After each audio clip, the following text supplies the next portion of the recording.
banyak yang bilang masa depan para politisi Cimahi ini cenderung suram.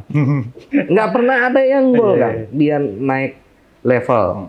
Kalau misalkan terjadi berulang kali, apakah kesalahannya di personalnya saja, seorang wali kotanya, atau ada sebuah sistem dan budaya yang salah di lingkungan pemerintah kota sistem Cimahi? yang mendorong ke sana gitu ya? Sistem yang mendorong ke sana. Pemerintah sering lupa bagaimana caranya men-scale up UMKM yang ada di Cimahi. Scale up ini ya tadi, berdasarkan pengalaman saya sebagai pengusaha, 2, akses jaringan terhadap market dan jaringan terhadap modal.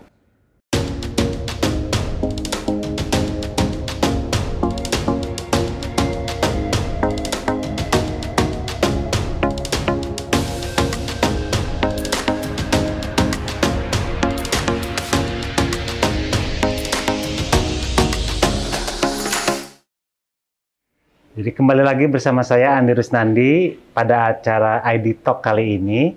Dan kali ini kita mengundang Kang Aditya Yudhistira, calon wakil wali kota Cimahi. Dia adalah pengusaha muda yang sukses dan kebetulan sudah hadir di sini. Apa kabar, Kang? Alhamdulillah. Sawang Sulna, sehat Kang Adi? Sehat, alhamdulillah. Siap. Kang. Mohon. Kang Aditya ini dikenal sebagai pengusaha sukses muda, usianya baru 33 tahun, bayangkan. Jadi sudah memberanikan diri maju ke dunia politik dan sekarang mencalonkan sebagai wakil wali kota Cimahi. Jadi ke depan kita akan bicara panjang lebar soal dia menjadi merintis sebagai pengusaha sampai sukses dan juga niat beliau maju di dunia politik. Pertanyaannya, Akang kan sebagai pengusaha ya, Kang. Nah, sekarang usaha Akang itu apa aja, Kang? Jadi saya gerak di berbagai bidang, Kang. Sebenarnya kalau dibilang sukses mah belum juga. Belum juga. Hanya karena pencapaian di usia saya yang baru 33 mungkin ya. Kalau dibanding dengan teman-teman yang lain yang sama-sama generasi perintis nih. Dari bawah, ya alhamdulillah Allah ngasih kelebihan untuk saya. Geraknya banyak, Kang. Sekarang yang lagi menarik dan lagi saya seriusin itu adalah di siwit, rumput laut. Oke. Kenapa rumput laut? Ya kita juga tahu Indonesia ini adalah negara maritim. Tapi ternyata potensi maritim itu belum tereksplor sepenuhnya. Ya kayak rumput laut, itu adalah salah satu varietas yang belum tereksplor banyak, baik oleh pemerintah maupun oleh para penggiat usaha. Itu ekspor atau? Ada yang ekspor, ada yang kita jual kepada industri tepung, tepung Karagena. Mungkin teman-teman yang masih muda-muda mah rada familiar dengan tepung Karagena tuh adalah tepung yang bisa bikin kental. Oke, ya. Tapi tetap bahannya dari rumput laut.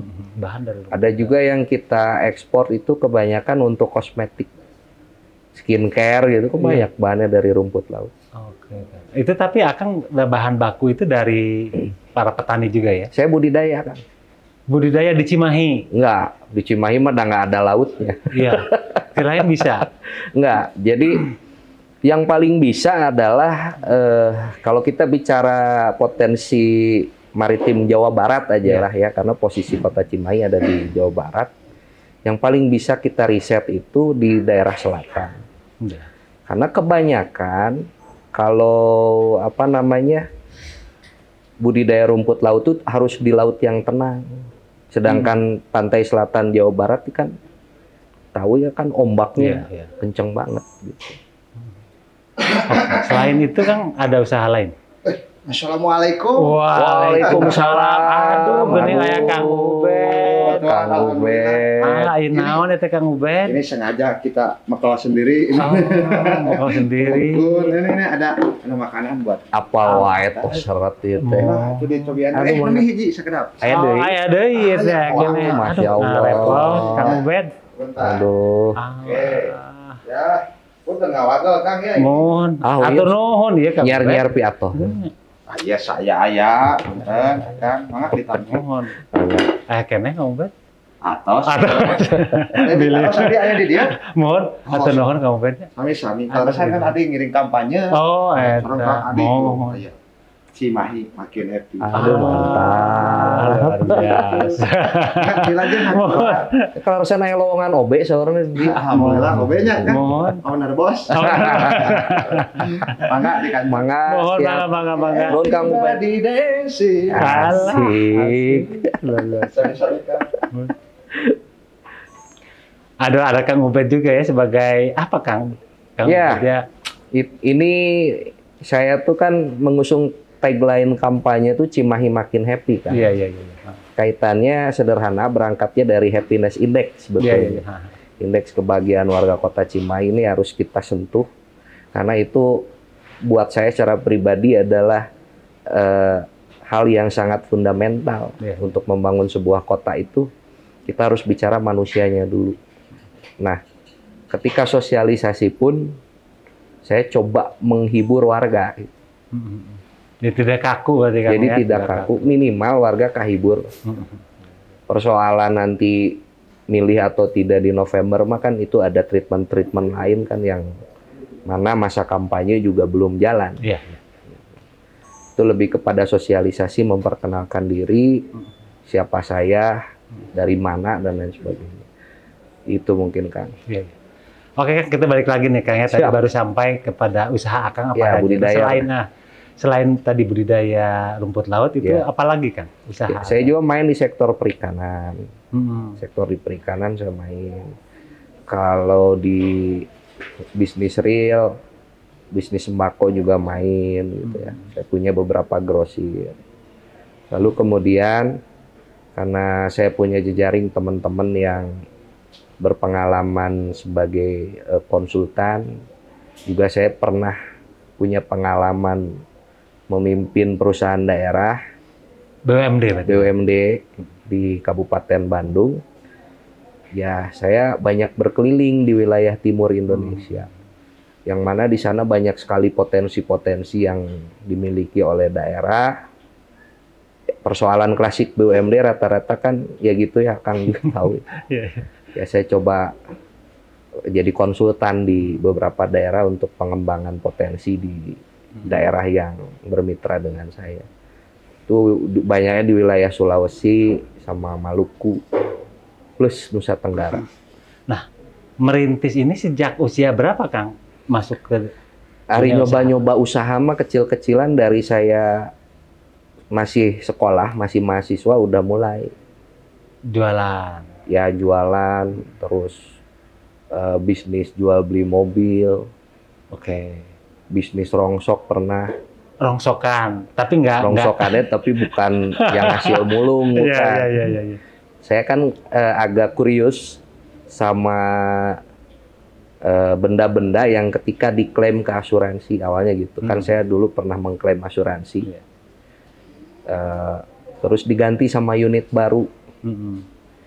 Si unit lamanya teh kemana? Gitu. Awalnya dari situ. Iya. Nah, ternyata scrap dari hasil klaim asuransi itu dilelangkan. Dan itu macam-macam, mulai dari alat elektronik, kendaraan, mesin. Iya. Itu saya beli. Ada yang direkondisi, ada yang dijual lagi. Atau kita pecah-pecah jadi berbagai macam part, dijual lagi. Nah, itu saya pernah ngambil mobil-mobil hasil klaim, Kang. Mobil-mobil hasil klaim asuransi, itu kan misalkan pintunya nabrak, ya kan? Penyok, diganti. Nah, si pintu bekasnya tuh dilelang, kan? Saya ambil, saya rekondisi, jadi mulus lagi, dijual. Karena itu orisinil, barang orisinil. Barang orisinil. Gitu. Dan di daerah Sunter di Jakarta tuh, di situ ada satu kelurahan, isinya tukang spare part bekas. Iya. Orang Sunda hungkul di situ. Orang Sunda. Orang Kuningan, orang Sukabumi. Jadi ngeklop nih ya. Ngeklop. Itu. Pernah juga buka bengkel kan. Iya. Buka bengkel. Ya dari situ saya mulai bikin perusahaan kecil-kecilan berupa CV. Jalan. Berjalan waktu ya. size-nya nambah gitu. Saya juga upsizing, terus kemudian expand ke sektor lain, nyoba-nyoba. Tapi kan tidak semuanya berhasil, ada yang gugur juga. Iya. Biasalah di bisnis mah kayak gitu. Nah, kalau tadi disebutkan sempat menjadi konsultan BUMD kan, katanya tuh ada cerita yang menarik di situ Kang. Akang konsen di situ dan ternyata bisa membawa BUMD itu tuh berhasil Kang, berkembang. Nah, ada ceritanya nggak Kang? Gimana Kang? Menarik tuh Kang. Perjalanan hidup saya memang menarik Kang. Sangat dinamis lah. Kalau berarti kurang lebih 15 tahun terakhir itu Allah itu memberikan karunia ke saya dengan dinamika perjalanan kehidupan yang luar biasa. Biasanya Allah tuh ngasih suatu perjalanan ke saya tuh diawali dengan ketidaktahuan, dan itu adalah lingkungan yang baru buat saya. Ya sama. Kalau memimpin perusahaan, oke lah, saya pernah memimpin perusahaan yang mana perusahaannya milik saya sendiri. Tapi kalau berbicara track record, pada saat itu saya masih berusia 28 tahun itu. Masih muda. Masih muda. Ya dari mana saya punya experience memimpin perusahaan besar lalu ditugaskan jadi direktur utama BUMD yang mana rata-rata di root BUMD Akangnya tahu pasti umurnya udah 40 lebih gitu kan. Ya mungkin itu ya saya juga nggak ngerti karena Allah ya, karena Allah. Pertama karena Allah, yang kedua karena memang ada benang merah. Di situ ada perusahaan daerah di Kabupaten Bandung pada saat itu kondisinya mati engan hidup segan. Mati engan hidup segan. Terakhir penyertaan modalnya tuh tahun 2014. Nah, saya berbicara tentang BUMD itu di tahun 2018. Saya di-challenge oleh Bupati untuk mencari investor yang mau mengakuisisi sebagian sahamnya. Jadi si BUMD ini sahamnya patungan, Pemkot dengan swasta. Yang diakuisisi swastanya. Ya saya coba market sounding ke beberapa rekan jaringan saya gitu ya, pengusaha-pengusaha. Karena kan BUMD ini agak menarik sebenarnya. Dia itu adalah wadah ketika seorang investor ingin berinvestasi di daerah tapi pengen punya sovereign garanti. Ya sovereign garanti itu ada di BUMD karena kepemilikan sahamnya ada milik pemerintah. Otomatis kan yang namanya investor nih, kalau mau berinvestasi aman nggak investasi saya? Kira-kira pemerintahnya welcome nggak? Dan investor tuh paling merasa aman, nyaman dalam berbisnis ketika ada pemerintah yang menjamin. Nah ini adalah BUMD. Alhasil singkat cerita, saya coba selling ke teman-teman pengusaha yang di Jakarta, di mana gitu ya, di luar kota. Ada yang tertarik, lalu mengakuisisi saham itu. Saya kira saya nggak jadi dirut, Kang ya. Iya. Otomatis kalau terjadi jual beli saham kan ada pergantian pengurus di RUPS luar biasa. Pada saat RUPS luar biasa, nama saya disebut sebagai direktur utama. Waduh, kaget juga sebetulnya. Ya lumayan lah, berdarah-darah juga kan. Artinya sempat drop juga dan lain sebagainya, stres. Anak umur segitu dikasih beban gitu. Iya, betul. Ya, stres, tapi ya alhamdulillah bangkit. Saya coba cari berbagai way out supaya ini BUMD sehat secara keuangan dulu. Lalu coba meng-create sebuah bisnis yang mana mau nggak mau kan karena ada saham pemerintahnya gitu di dalamnya, pemerintah harus intervensi. Ya jalan lah singkat cerita. Alhamdulillah di 2020 itu saya berhasil menutup kerugian dari sejak BUMD itu berdiri sampai tahun itu. Berapa lama itu, Kang? BUMD itu berdirinya 2011. Saya masuk 2019 bulan Mei. Posisi rugi. Nah, lalu kemudian di 2020 saya berhasil tutup kerugian 2011 sampai 2019. Berarti 8 tahun kerugian ditutup oleh 1 tahun. 1 tahun. Itu kan prestasi luar biasa itu, Kang ya. Dengan yang tadi Akang bilang non experience nih ya. Tetapi berkat jaringan, Kang ya. Luar biasa. Nah, Ada lagi nggak Kang cerita inspiratif dari Akang ya dalam membangun usaha, jatuh bangun Akang dalam membangun usaha apapun, salah satunya kan tadi sudah yang termasuk dalam pribadi-pribadi Akang. Jatuh bangun yang menjadi kisah inspiratif Kang bagi masyarakat. Kang Andi, kebanyakan bisnis itu nggak berkembang karena dua hal. Dia punya modal tapi nggak punya jaringan. Dia punya jaringan tapi nggak punya modal. Jadi ada dua prinsip usaha yang harus mungkin teman-teman yang pingin berbisnis itu tahu. Jadi kalau bisnis jangan ngoyo, jangan terlalu berekspektasi tinggi. Kita harus sesuaiin dulu sama modal. Nah modal ini bisa dari kita, bisa dari orang lain. Yang kedua jaringan. Jaringan ini kaitan dengan peluang usahanya dan marketnya. Banyak orang, dia coba berbisnis dengan modal seadanya, tapi punya ekspektasi tinggi, gulung tikar. Gitu. Nah kalau saya selalu bangun dulu dari jaringan. Makanya jangan bosan-bosan nambah jaringan, nambah teman, nambah relasi. Semua yang saya dapatkan hari ini dari sisi usaha saya, itu akibat saya banyak berteman dan bergaul. Gitu. Iya. Ya kita kan lagi ngopi, mana ngobrol, ada peluang ini, ada peluang ini. Gitu. Terus kemudian kita kaji. Yang kedua modal. Nah ini juga sering salah. Di kita tuh kan ada lembaga perbankan. Orang sering salah memperspektifkan bank itu apa. Bank itu lembaga likuiditas. Bukan lembaga untuk cari uang buat nutup kebutuhan konsumsi. Pinjam. Nah kita tuh sering mencampur adukan kebutuhan modal dengan urusan konsumsi kita. Gitu. Akhirnya pabaliut. Nah, saya dapat itu juga karena saya sering ngopi sama teman-teman saya yang ada di perbankan. Saya coba ke bank. Karena bank juga mau diajak sharing resiko. Gitu. Asal kitanya terbuka. Asal kita terbuka. Jangan ada yang ditutupi, dibohongin gitu sama teman-teman perbankan. Kita ngobrol. Ini saya ada peluang usaha ini, kira-kira bisa diakomodir nggak dengan fasilitas perbankan di bank Akang, Teteh gitu atau kamu? Oh, ternyata bisa jalan-jalan.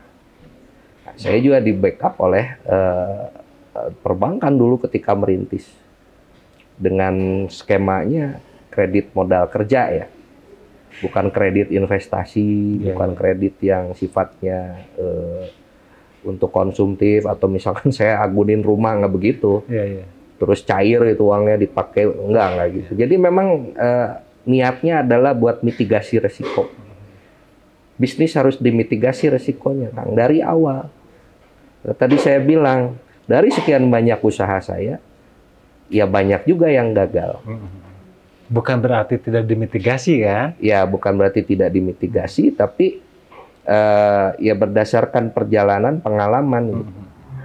Oh ternyata bisnis di bidang ini obstacle-nya ini. Contoh misal saya pernah usaha beras, ya kan. Tapi kan modal saya nggak pada saat itu nggak terlalu besar, nggak terlalu kuat. Nah terus akhirnya sebagai orang atau pemain baru ya, sebagai newcomer di bidang perberasan, sembako modalnya nggak terlalu berat, nggak terlalu besar gitu. Saya harus menembus sebuah circle yang memang sudah terbangun dari dulu gitu. Itu. Nah, ya mafia gitu kan di bidang itu tuh banyak juga. Akhirnya malah masuk ke situ kesedot, hilang sudah gitu.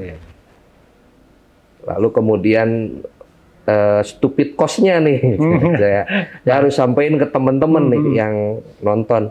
Stupid cost di dalam usaha itu pasti bakal keluar. Jadi saya pun stupid cost-nya tinggi, Kang. Karena rugi, karena ditipu dan lain sebagainya itu pernah mengalami. Mungkin kalau di jumlah jamle angkanya cukup buat pilkada. Oh, besar ya, besar kan? Besar, besar. Itu hanya biaya stupid cost saja Stupid ya. cost. Makanya pengalaman adalah guru terbaik. Karena sekolahnya mahal, Kang, dibanding sekolah formal. Iya. Bahkan lebih ya. Iya, bahkan lebih. Oke, nah Kang, sekarang kan Akang tuh sudah stabil, ya kan? Nah, kan jadi pengusaha tuh enak, Kang. Ada banyak uang gitu ya. Nah, ini sekarang ini malah ingin jadi terjun ke dunia politik nih. Nah, apa yang melatar belakangi Akang nih seperti terjun ke dunia politik sekarang ini? Saya ini kan orang yang lahir di Cimahi, namun menghabiskan banyak perjalanan hidup di luar Cimahi. Ketika balik ke Cimahi, ke rumah keluarga di sana, itu saya lihat Cimahi ini sudah 23 tahun berdiri, tapi masih gini-gini aja gitu. Yang kedua, ya memang lebih enak jadi pengusaha. Ya kalau mau disebutin saya juga takut ria ya bicara kebaikan gitu, bicara kebaikan, kebermanfaatan. Orang tua saya tuh selalu mengingatkan saya kalau jadi manusia itu harus jadi manusia yang bermanfaat buat banyak manusia lainnya.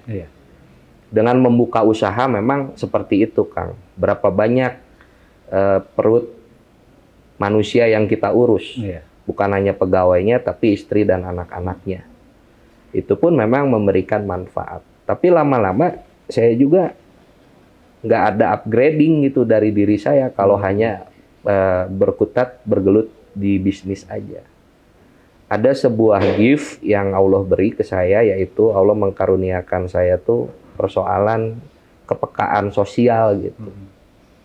Nah, saya membayangkan bahwa berdasarkan pengalaman, pengetahuan, dari baca, dari nonton, dari ngobrol dengan pelaku, dengan orang lain, bahwa instrumen kekuasaan itu adalah sesuatu yang sangat menarik kalau bicara kebermanfaatan gitu. Sangat menarik. Sedangkan sebagai pengusaha kan kita tidak punya instrumen yang banyak kan. Ya saya bisa nyisihin misalkan dari hasil keuntungan berapa sih yang bisa kita manfaatkan dari hasil keuntungan usaha saya untuk kebermanfaatannya buat masyarakat banyak. Kalau pemerintah ya kan memang dia dibekali instrumen keuangan, di sana ada APBD, ada uang rakyat, kita sebagai pengelola kita bisa alokasikan itu kepada hal-hal yang sifatnya memberikan manfaat banyak. Itu faktor yang kedua. Nah yang ketiga tadi, bahwa namanya meraih kekuasaan itu harus ada yang diikhtiarkan, harus ada yang diusahakan. Salah satunya adalah melalui berpolitik praktis. Dari 3 hal itu saya coba rangkai, oh ya sudahlah, bismillah maju. Tapi saya ini orang yang mengimani segala sesuatu itu harus diputuskan oleh ibu keputusannya. Jadi buat saya figur ibu itu adalah sumber kekuatan, inspirasi, apalagi dalam konteks pengabdian. Nah, saya sangat menjunjung itu. Saya tanya sama ibu, Bu, aya peluang ya majeng di Cimahi, di restuan moal. Sok ayeuna mah, karena dulu saya pernah akan sempat majulah di suatu daerah di Pilkada 2020. Waktu itu ibu saya nggak nyetujui. Dan nggak juga masuk gitu ya? Dan akhirnya nggak jadi. Bahkan ada salah satu partai dulu sempat ngejar-ngejar juga. Karena ibu saya enggak. Dan saya bilang sama pimpinan partai tersebut, alasannya satu, saya nggak disetujui sama ibu saya, udah aja. Dan itu adalah alasan yang memang orang juga jadi nggak bisa ngomong apa-apa lagi. Ketika di Cimahi mah beda ibu teh gitu. Sok cenah ayeuna mah beral bisa tujuan. Iya, karena daerah kelahiran juga ya Kang ya. Gitu. Ibu saya juga pernah ngajar di SMK Pasundan Cimahi. Jadi banyak sekali histori-histori masa kecil saya dan keluarga di kota Cimahi. Dan memang ketika saya flashback, sakieu wae ngan nambah underpass paling kayak gitu kan. Iya. Terus kemudian kayak pedestrian di saya kecil teh di Ganda Wijaya asa kieu-kieu. Terus saya coba ngobrol lah Kang dengan berbagai elemen ya, khususnya teman-teman anak muda. Disitulah ada enger, ada rasa kemarahan, sebenarnya bangkit dari rasa kemarahan. Bagaimana teman-teman anak muda di Cimahi ini merasa diprank sama wali kotanya sendiri.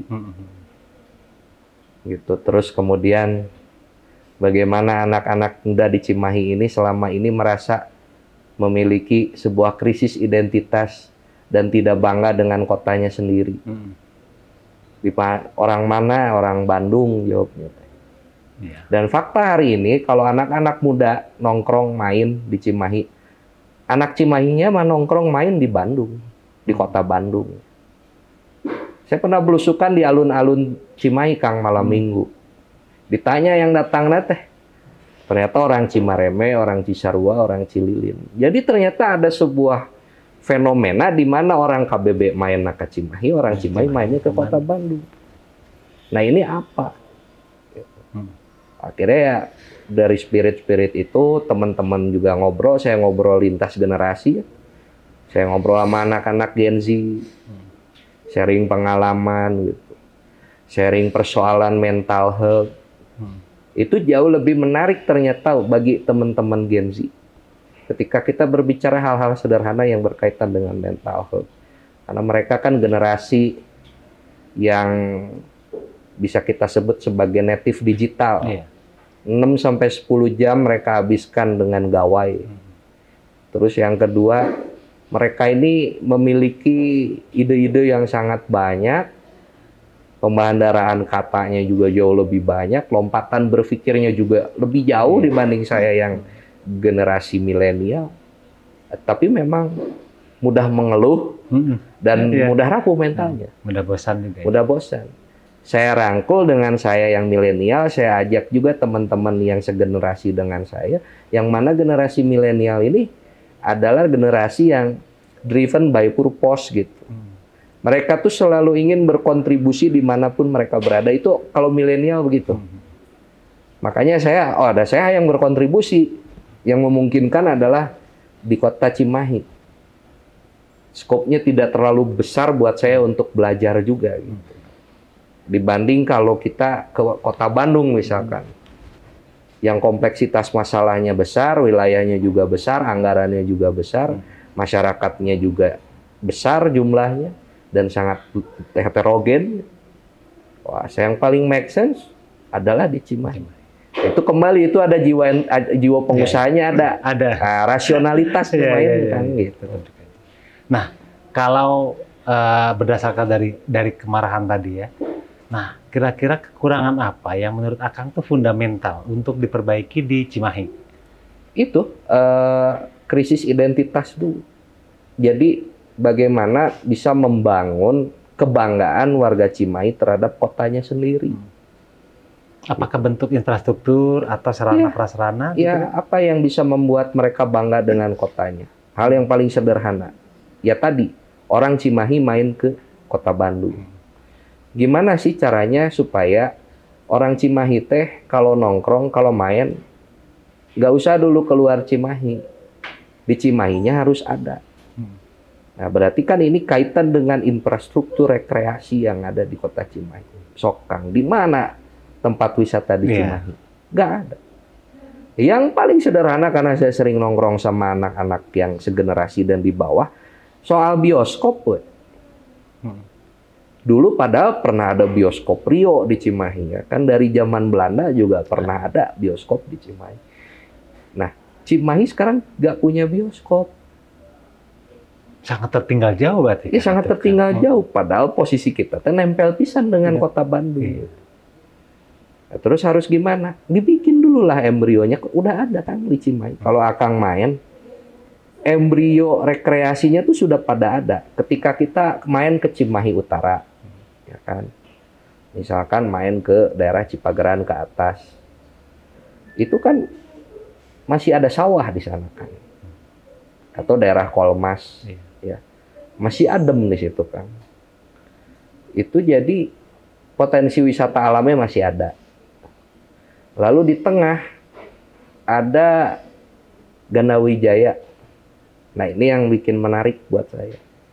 Jadi kalau kita masuk ke arah Jalan Gandawijaya, di sana sudah ada Cimahi Mall, sudah ada pusat perbelanjaan berarti di sana, ada Masjid Agungnya, ada alun-alunnya. Akang di Bandung nggak usah jauh lah kita ke luar negeri dan lain sebagainya. Di kota Bandung kan, kalau setiap malam minggu atau libur panjang kita main di jalur Asia Afrika, Jalan Dr. Insinyur Soekarno, Cikapundung, alun-alun, di situ kan menjadi sebuah pusat rekreasi. Daya tarik tersendiri. Baik buat warga kota Bandungnya sendiri maupun para pendatang atau para wisatawan. Nah, di Cimahi itu embrionya ada. Tinggal kita create. Dan itu nggak susah sebenarnya. Tinggal keinginan aja. Penguasanya. Political will dari penguasa mau nggak bikin pusat rekreasi buat warga kota Cimahinya sendiri. Nah, kalau dari sisi anggaran, Kang, memungkinkan juga nggak? Memungkinkan. Dan kan gini, ada yang bilang, sudah APBD Cimahi mah cuma 1,7 triliun. Sebagian besar juga hampir 50%-nya, kurang lebih 50% habis buat belanja pegawai kan gitu. Tapi yang diuruskan cuma 3 kecamatan, 15 kelurahan, 312 RW. Gitu. Harusnya postur anggaran sebesar itu cukup. Kalau masih kurang, tadi balik lagi ke rumusan awal saya ngobrol soal usaha. Jaringan kan.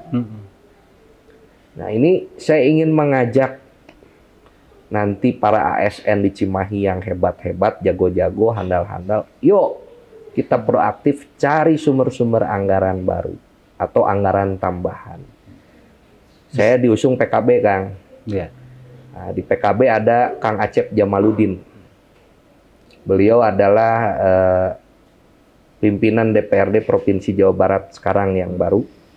Kemudian asli Cimahi, mantan anggota DPRD Cimahi, dan umurnya baru 40 tahunan. Jadi masih kategori tokoh muda di Cimahi yang berhasil pecah telur, Kang. Dari Cimahi ke provinsi. Karena banyak yang bilang masa depan para politisi Cimahi ini cenderung suram. Nggak pernah ada yang gol, kan? Dia naik level. Banyaknya dari Bandung. Walaupun satu dapil ya, Bandung Cimahi. Nah, itu dia kan di provinsi, kita bisa minta tolonglah bagaimana di provinsi, Banprov dan lain sebagainya kita besarkan. Lalu kita main, nih kan saya dari Partai Gerindra. Partai Gerindra per Oktober nanti adalah partai penguasa, partai pemerintah. Otomatis kalau kita proaktif dengan jaringan Gerindra sendiri, kita main ke Bappenas, atau ke BKPM, ya kan? Iya, ke kementerian lain, kita proaktif lah. Kita coba, lamun kata orang Sunda mah, ulah ngotok ngoo, ulah jadi jago kandang, yuk main keluar, kita bergaul. Ulah kurung batok. Ayo main. Siapa tahu APBD-nya bisa naik jadi 2 triliunan. Nah, soal ini, Kang. Di Cimahi itu kan dalam 10 tahun ini tuh kan hat-trick ini, Kang. Hat-trick korupsi ya. Hat-trick korupsi. Nah, ini komitmen apa Akang dengan Kang Ngatiana dalam memberantas korupsi, Kang? Siap.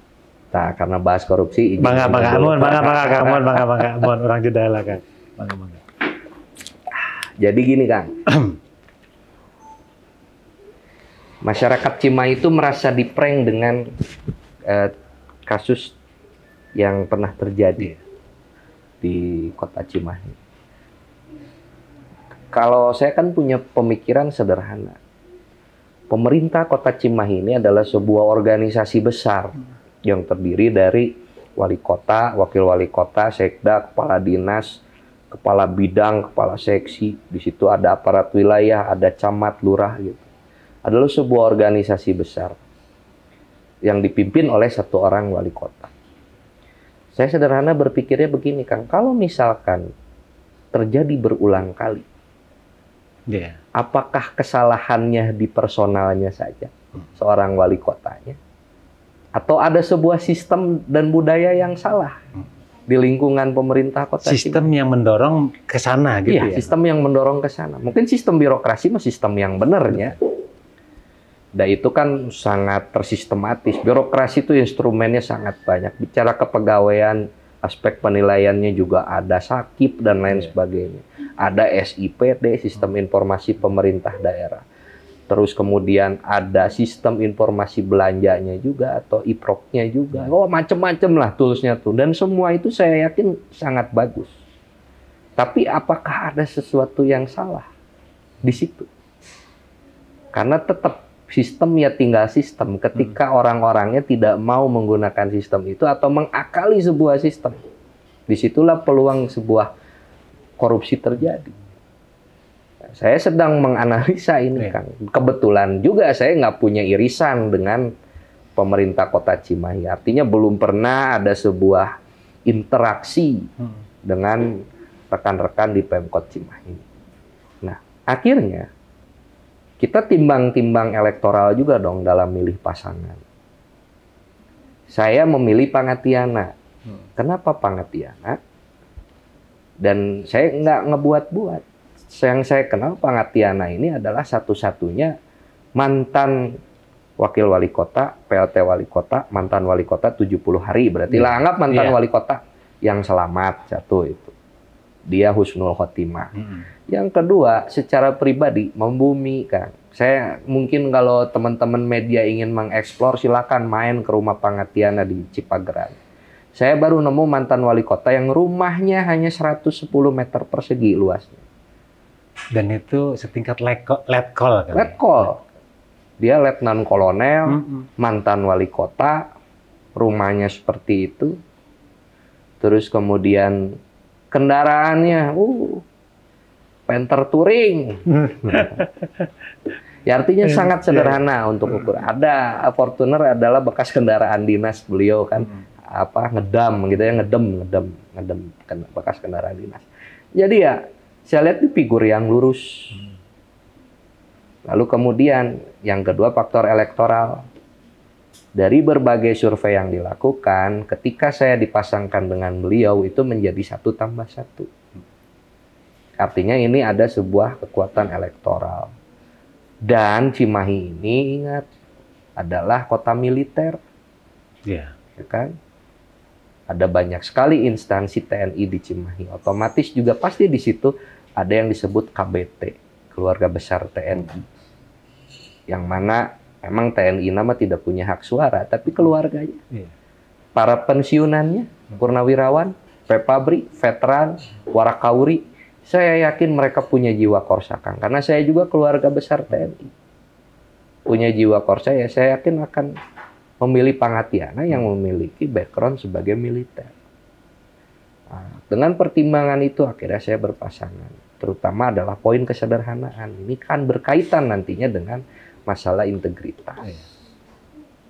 Cuman beliau punya kesempatan hanya 70 harian kan jadi wali kotanya. Jadi nggak bisa berbuat banyak.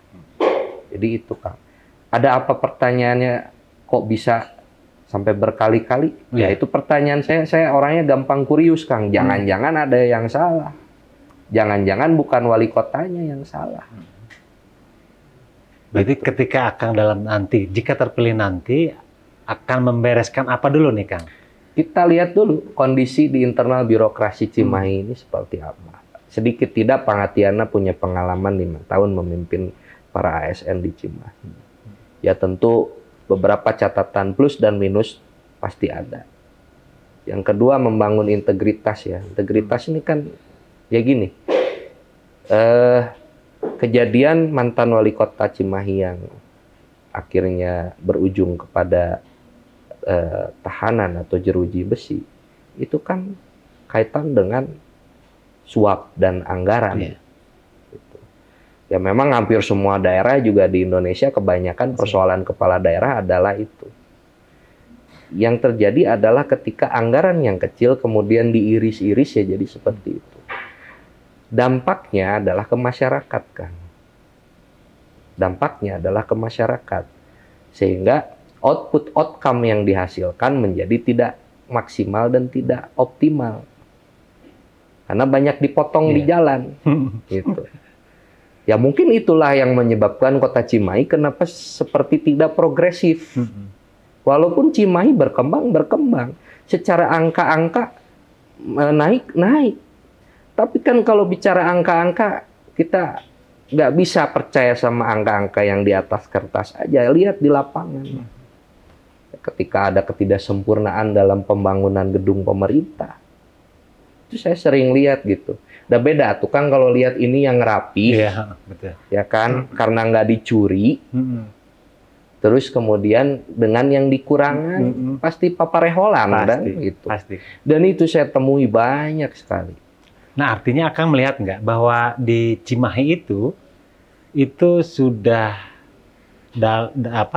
perilaku ini tuh bukan hanya di tingkat atas tapi juga di tingkat bawah gitu. Ya. Kemungkinan itu ada. Bisa jadi. Nah, itu kan saya hanya bisa menilai secara utuh dan objektif seandainya ada di dalam sistem. Betul. Nah, ini kan pertanyaan selanjutnya soal ini. Bahwa tadi akan menyebutkan bahwa Gen Z itu, pemilih Gen Z ini ada sekitar 60%, Kang ya. Iya. 60%. Nah, tadi Akang sudah bicara sedikit soal bagaimana membangun Cimahi berdasarkan mendengarkan suara-suara mereka terhadap pembangunan di Cimahi. Nah, sekarang pertanyaannya, Kang, Gen Z ini tuh akan menjadi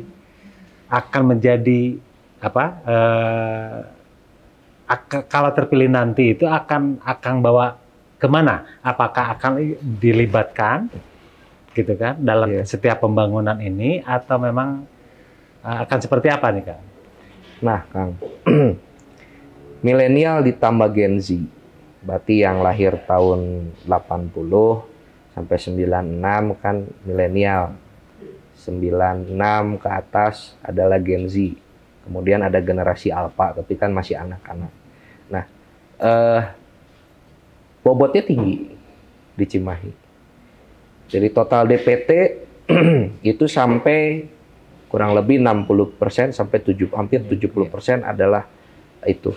Nah, melibatkan itu jangan sekedar melibatkan. Itu juga yang jadi dasar kenapa saya maju. Jadi artinya kalau memang bobotnya sampai 70% mah salah besar ketika hanya sekedar dicolek, dispil, dilibatkan hanya sebagai partisan. Nah, saya hadir sebagai orang yang dilibatkan langsung berpolitik praktis sebagai kandidat gitu. Otomatis menjadi beban antara saya dengan Pangatiana kalau memang mencolek teman-teman generasi muda ini hanya sebagai penggugur kewajiban dalam berkampanye dalam pesta demokrasi. Tidak seperti itu. Jadi kalau Akang tahu dalam penyusunan program kerja, program unggulan gitu ya, itu saya selalu melibatkan mereka. Yang paling penting adalah keluhan. Beberapa hari lalu ada acara itu saya lihat dari IG. Di IG itu ada acara Cimahi Mengeluh yang diinisiasi oleh anak-anak Gen Z Cimahi. Dengan mereka tuh tergabung di forum yang namanya Lebih Cimahi. Nah, saya datang dan datangnya buat belanja masalah. Ternyata belanja masalah itu banyak saya dapat dari anak-anak muda dan dari hasil belusukan di lapangan langsung saya nemuin. Kalau sama anak-anak Gen Z itu selain mereka ngeluhin, mereka juga punya ide-ide. Yang itu menurut saya, wah menarik kalau saya akuisisi ide-ide itu sebagai perjalanan saya seandainya nanti izin ridho Allah terpilih. Jadi saya akan betul-betul melibatkan mereka, Kang, sampai ke teknis. Contoh, Kang, saya mau ngadain acara skateboard sama BMX di Cimahi. Ada lapang ada skatepark di depan Armed di Kartini gitu. Udah aja di situ ternyata anak-anak skate-nya pada nggak mau. Karena ternyata mereka bilang itu mah bikinnya juga hasil cropping, misalnya kan gitu. Ketika dipakai nggak layak, gitu, memenuhi standar. Cek saya teh, oh, ya itu berarti butuh kurator. Iya. Itu kurator ini harus dilibatkan anak-anak muda. Gitu kan. Nah, ini pertanyaan terakhir Kang sebelum kita tutup. Keluhan dari mereka itu tuh poinnya apakah satu Kang? Apakah dari lapangan pekerjaan Kang? Yeah. Nah, solusi Akang untuk menangani itu apa Kang? Ya, kalau dari mereka terus kemudian hasil belusukan, memang di Cimahi ini yang paling banyak dikeluhkan adalah persoalan perut. Jadi artinya adalah konteks lapangan kerja, dan kita akan juga pasti tahu sudah menjadi trending topik juga kan di Cimahi, angka penganggurannya sampai 35.000 lebih. Itu TPT, belum yang tertutupnya kan, itu tingkat pengangguran terbuka. Lapangan kerja ini menjadi sangat krusial di Cimahi. Saya memiliki rencana membuat sebuah program 10.000 tenaga kerja siap bekerja dan siap berwirausaha, bukan 10.000 lapangan kerja. Udah sangat sulit pemerintah, jangan kan 10.000, bikin 100 lapangan kerja aja saya yakin pemerintah nggak bisa. Justru SDM-nya yang harus dibangun. Kepada personalnya, mulai dari pelatihan, bootcamp, dan lain sebagainya kita lakukan. Lalu semangat berwirausaha di Cimahi sangat tinggi, Kang, terutama di bidang UMKM. Nah, ini juga sebagai bentuk penyelamatan terhadap pengangguran yang sangat tinggi.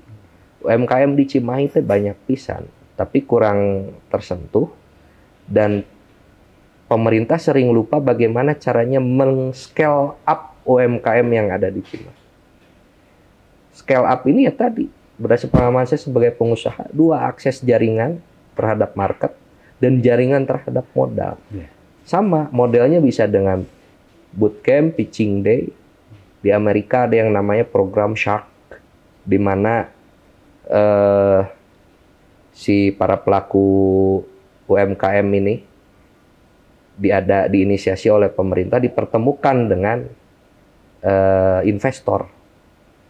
Nah, itu juga menarik. Lebih condong kepada ekonomi kreatif. Ekonomi kreatif. Karena memang basisnya Cimahi itu adalah ekonomi kreatif sebetulnya. Akang ingat di zaman Akang muda mungkin kan Cimahi dari dulu terkenal sebagai pusat cyber ya. Sampai punten hackernya banyak dari Cimahi gitu. Dan itu berpusat di Cimahi Tengah, di Baros. Nah, ekonomi kreatif kita di bidang animasi aja sebenarnya sudah meraih penghargaan dari berbagai pihak, baik kelembagaan pemerintah ataupun bukan. Tapi hari ini itu udah diinisiasi dengan adanya Cimahi Technopark. Dari sejak tahun 2010 apa 2011 gitu, saya kurang. Tinggal dikembangkan lagi aja. Tinggal dikembangkan. Dijadikan betul-betul pusat inkubasi. Ayo nama Technoparknya dipakai acara. Kan? Hanya sebatas itu ya kan. Ganti tong Technopark harusnya gitu. Judulnya Techno. Kalau memang niatnya pemerintah ingin buat inkubasi aircraft, ya kudu serius. Kudu konsisten. Nggak bisa dicampur adukan dengan urusan lain. Mau serius ngurusin aircraft, mau serius men-scale up UMKM di Cimahi, ya udah fokus di situ. Dari hulu ke hilir gitu kan. Oke Kang, ini karena waktu juga Kang. Terima kasih. Ini penjelasan panjang lebar. Sesuatu yang banyak yang inspiratif, yang menarik akan perjalanan Akang membangun usaha, termasuk juga program kerja Akang nanti akan duduk di pemerintahan. Kita doakan mudah-mudahan Akang juga terpilih. Amin. Nah, ini ada quote dari saya. Sekarang ini September ceria kan? Siap. Ya kan? Ada asa yang muncul di setiap waktu. Siap. Nah, ada Kang Aditya hadir membawa Cimahi semakin happy dan akan terus menyala. Amin. Menyala abangku. Menyala abangku. Iya. Demikian, terima kasih Kang. Siap. Ya. Assalamualaikum warahmatullahi wabarakatuh.